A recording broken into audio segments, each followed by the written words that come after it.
Hey people, Indrid here. Welcome. I'm your host, teaming up with Paradoxinteractive to bring you all you need to know about Age of Wonders 4. Today, we're checking out the hero rework in the Free Tiger update. Let's do it.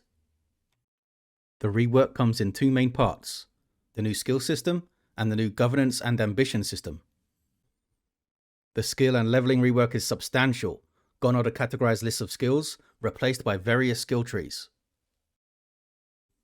The skill tree is divided into three parts: origin skills, class skills, and signature skills. Origin skills reflect the origin of the leader or hero. They contain supplementary skills to add broad focus to the character or build towards their intended influence. These can be strategic, support focused, or individual boosts. For heroes, the class is preset, and for your leader, it is defined by the starting loadout that you pick. This gives the character a distinct playstyle in combat and defines the weapons they can use. On the right are signature skills. These are skills that can define your character and are gained every 4 levels. Let's have a look at each of these in a bit more detail. The Mortal Champion tree contains skills to boost your army, including stat boosts, experience bonuses, upkeep reduction, and healing on the world map. They also have the Command ability, which refills a unit's action points and can be upgraded for more functionality. Dragon Lords get powerful combat abilities, with upgrades to their breath attacks and tail swipe. They also get some support with exhilarating roar and self-sustain through terrifying gorging. The Wizard King's tree allows you to boost casting points and make spellcasting in combat more effective or rewarding. It can also upgrade the Overchannel Ritual, which allows them to cast an extra spell that turn. Eldritch Sovereigns still have their Thrall economy and rituals, of course, which you can invest in to expand your options while also granting some passive combat bonuses. They also get some mobility options with teleports, as well as powerful control and debuff abilities. Note that in terms of classes, Eldritch Sovereigns can only use Ritualist and Mage options, reflecting their arcane origins. On to the classes themselves then. The Mage class can use magical orbs and staves, and has multiple small skill trees. On the left, we have an Evoker tree. This contains powerful area of effect magic attacks that can be modified to inflict statuses and make units explode on death. There is some utility here too, with guided projectiles, displacement, and a teleport. This tree ends with the Capstone Devouring spell, a short-range single action that deals damage, healing the caster and refreshing cooldowns if it kills the target.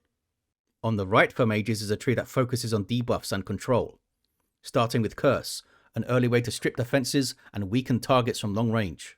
This leads into nodes that inflict various other statuses, and a capstone called Temporal Plague, a single action that can stun and decay the target, as well as all connected units. In summary, the mage can be a top-tier damage dealer, and has a path for debilitating enemies. The ranger can use ranged and skirmisher weapons. They have 2 linked trees, reflecting a potentially fluid and flexible playstyle in combat. Toward the left, you will instantly have the choice of a new ability. Scattershot is a full action that hits units in an area, whereas True Shot is a full action that hits a single target hard and cannot miss. There is also Snapshot, a free action attack. These then lead into varied, interconnected nodes, allowing you to inflict statuses, ignore defenses, gain buffs on kill, and deal more damage on a third hit with barrage attacks, among other things. This is capped by various focus skills, rewarding attentive positioning by providing buffs when not engaged in melee. Finally, we have a section dedicated to skirmishers. This has nodes to boost crits, flanking attacks, and avoid damage. There is also Versatile Skirmisher, which encourages a style that constantly switches between melee and ranged attacks. Toward the bottom, you must choose between Opening Strikes and Fatal Strike, with the capstone being the go for the kill free action for when you really need something to die. In the Ranger, we have a class that excels at killing enemies from range, but can also bring a versatile skirmisher build to bear. Defenders can use one-handed weapons, shields, fist weapons, and polearms. This class has a large tree with 3 starting points. On the left, you start with Sentinel, boosting the damage of retaliation attacks. Continuing down this left side builds a character suited to be dug in on the front line, trading attacks, shoving enemies around, and punishing them for merely being nearby. This is capped by a Tireless Retaliator, giving unlimited retaliations. The center begins with Taunt and leads into a big health buff with Vigor. This can lead into warding Bond to protect allies, as well as general survivability and support before being capped by Rallying Cry, a single action support ability. The right starts with Shield Bearer, boosting the defense of yourself and adjacent allies when entering defense mode. This leads into those that focus on shield use, whether it be stunning your enemies or buffing your allies. This is capped to the difficult choice between Brace Defense, which negates your main counter by resisting charges, and a powerful Defensive Master, where you always end your turn in defense mode. In summary then, the Defender brings high survivability, with the option to control the battlefield from the front line and support nearby allies. Warriors can use all melee weapons and shields. This tree is large, with 2 starting points and lots of horizontal interconnection. First, you pick between Knight and Berserker, the former being a bit more defensive and the latter leaning into offense. From there you can pick up Second Wind, a free action granting mobility and a self-heal, which recharges on kill. Down the left side you'll find nodes boosting charge attacks with great weapons. Bring in ways to inflict statuses, gain survivability, deal damage in an area, and debilitate enemies with Willbreaker. The right side is the Path of Savagery, with a node to gain a strengthened stack on hit. It then goes on to boost crit and give a choice between Reckless Rage, Execute, and Critical Momentum at the midway point. The violence continues into Warseeker, Undying Warrior, and Brutal Parry. The capstone for the entire tree is the awesome Killing Momentum, which returns an action point on kill once per turn. The warrior then is a brutal killer, whether charging across the battlefield or causing bloodshed on the front lines. The Ritualist can use magical orbs and staves. Their tree is wide, with 4 starting points. On the left, we begin with the classic Restore. From here we find options for powerful healing and buffs, starting with the mutually exclusive healing, regenerating, and bolstering support nodes, each granting a different bonus to all of the character's support abilities. These all then lead into a unique modification to Restore, before options to resurrect in combat, boosting healing on the world map, as well as Undying Loyalty. You can also start with a more nature focus, and the ability to conjure wild growth to obscure allies.